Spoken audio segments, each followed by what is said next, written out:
cafe după el. Dă-ți un pic. Ține tu. Pisu, ce e asta, mă? E cartofelul, așa-i?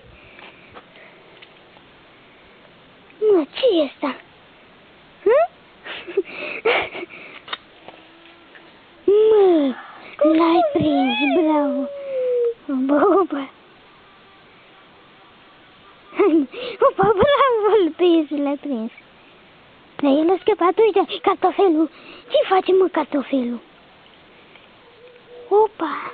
Au! M-a prins Pisu! Ia, ce bine că am scăpat. Opa, au! Pisu, m-ai zgâriat!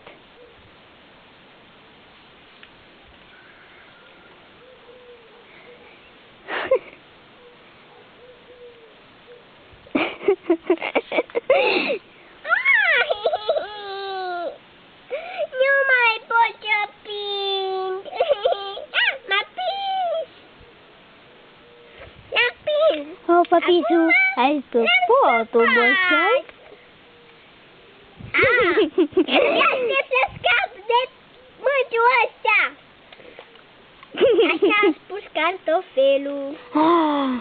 Nu credeau. De păcălit! Ai! Au! Au! M-a prins Pisu!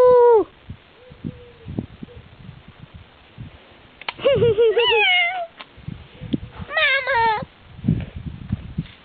Ce frică mi-este că o să mă mănânce!